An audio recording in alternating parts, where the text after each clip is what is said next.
Dua-duanya terasa ya, dua-duanya terasa, dua-duanya menyita perhatian. Kasus Sambo menyita perhatian dari awal karena rekayasanya nyaris sempurna, seolah-olah ada pelecehan, seolah-olah ada apa, dan seolah-olah Sambo bersih dari peristiwa ini. Tapi setelah masuk bulan keberapa itu, kalau tidak salah bulan kedua ya, setelah kejadian, yaitu Baradae mulai bersuara, masyarakat kaget dan terungkap, gitu kan. Jadi lama prosesnya dari kejadian baru terungkap itu sampai bulanan gitu. Tapi kalau Teddy Minahasa dan anak buahnya tidak lama gitu. Begitu dia sudah bawa sabu itu ke Jakarta, sudah di antara 5 kg ya kalau nggak salah ya. Sudah laku berapa 2 atau 3 kg, ketangkap dan Polda Metro bergerak cepat, langsung ketahuan siapa otaknya, siapa di balik ini semua, dan langsung tanpa ragu-ragu ditangkap. Dan Teddy Minahasa tertangkap dan Kapoldanya sangat tegas. Ini bagus ya, bagus. Karena apa? Kita Polri sangat mengutuk peristiwa ini. Saya sebagai anggota Polri yang sudah pensiun dan banyak lagi keluarga besar Polri, purnawirawan ataupun dari yang masih aktif sangat mengutuk peristiwa ini. Jadi kedua peristiwa ini sama-sama menyita perhatian. Tapi yang paling menyita perhatian, yang paling menguras tenaga adalah kasus Sambo. Kasus Teddy lebih cepat terungkapnya dan langsung dibatasi. Tidak terjadi, dibatasi itu maksudnya tidak menyebar kemana-mana rekayasanya, langsung terkurung, Teddy nggak bisa berkutik gitu. Tetapi rekayasa ada, terungkap di persidangan seolah-olah Teddy itu bukan pelaku. Tapi Teddy seolah-olah pahlawan yang ingin mengungkap narkoba di Laut Cina Selatan, kemudian bahkan sampai datang ke pabriknya. Di mana itu? Di Cina apa di mana pabriknya? Saya lupa, apa di Taiwan, enggak ingat saya. Tapi kan aneh, Jenderal Kapolda yang wilayah tanggung jawab dia hanya Sumatera Barat. Tapi ngapain dia ke Laut Cina Selatan?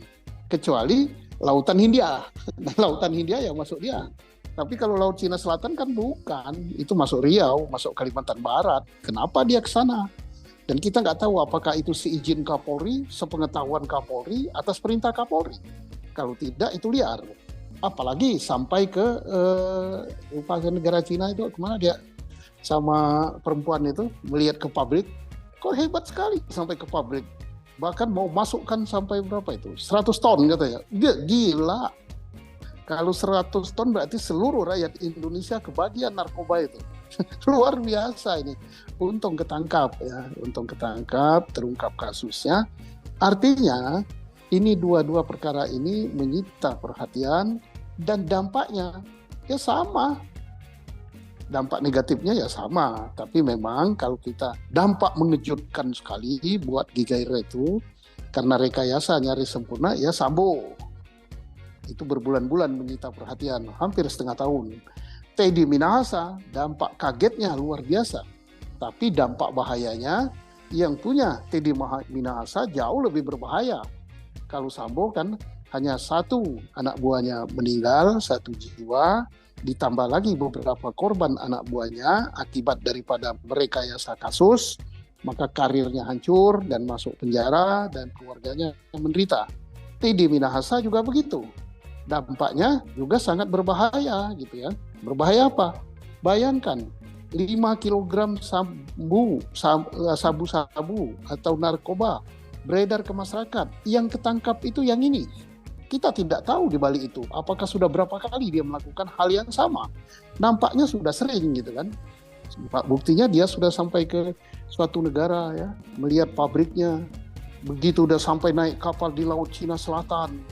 Ini untuk take over sabu, ini luar biasa. Saya yakin ini bukan sekali, sudah berkali-kali gitu, walaupun sulit untuk dibuktikan karena itu sudah berlalu. Nah dampaknya apa? 1 kilogram sabu saja itu bisa merusak masa depan ratusan ribu orang, 1 kilogram itu. Karena 1 kilogram sabu itu terdiri dari 1.000 gram. 1.000 gram itu bisa dibagi lagi. Bisa dibagi 10 atau berapa. Berarti 1.000 kali 10, 10.000. Nah, kalau 5 kilogram, kalau yang nggak ketangkap misalnya sudah 100 kilogram, berapa juta generasi muda yang rusak dan berapa juta orang-orang pada usia produktif dihancurkan. Dan mungkin ada yang sudah meninggal akibat sabu ini. Karena sabu ini membunuh juga. Tenaga bunuhnya dahsyat juga. Bunuh dia mati, kemudian tidak mati tetapi menjadi beban orang lain dan menghancurkan keluarganya. Sangat-sangat berbahaya. Jadi wajar kalau ancaman hukumannya di dalam undang-undang itu adalah ancaman hukuman mati. Dan publik harus memantau dan mengawal kasus ini. Walaupun jaksa dan hakim yang menyidangkan perkara ini sudah on the track. Jadi artinya dampak kerusakan ya Pak, dampak kerusakan dari kedua kasus ini tuh justru lebih berbahaya yang Teddy Minahasa ya Pak dibanding Verdi Sambo? Iya jauh. Teddy Minahasa ini